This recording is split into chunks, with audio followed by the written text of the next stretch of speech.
ইসলাম সর্বোত্তম মুসলমান। ইসলাম সর্বোত্তম মুসলমান।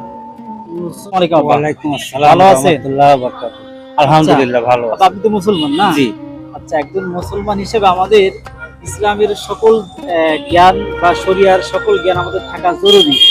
এক্ষেত্রে আমি আপনার কাছে জানতে চাই হচ্ছে আসলে ইসলাম শব্দের অর্থটা আসলে কি?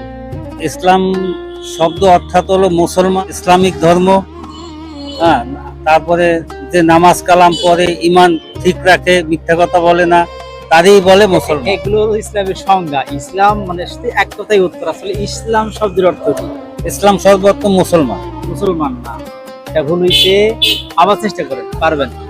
শেষে আমি বলে দেব। ইসলাম ধর্ম হলো ইসলাম, জামাতে ইসলাম করা। হ্যাঁ দর্শক, হ্যাঁ বলা হয় ইসলাম। জি জি দর্শক, যদি আপনারা ইসলাম শব্দের অর্থ জানেন তাহলে অবশ্যই কমেন্ট বক্সে জানিয়ে দিবেন। ইসলাম শব্দের অর্থ হচ্ছে শান্তি।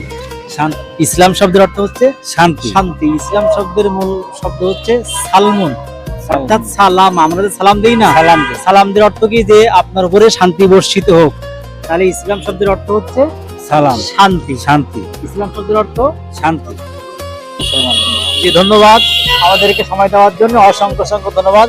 আমার আব্বা কিন্তু চেষ্টা করেছে উত্তর দেওয়ার জন্য, এবং ইসলামের অনেক সংজ্ঞায়িত তিনি করেছেন, অনেক আলোচনা করেছেন। ধন্যবাদ। আসলে একজন মুসলমান হিসাবে ইসলামের সকল জ্ঞান থাকা আমাদের আবশ্যক।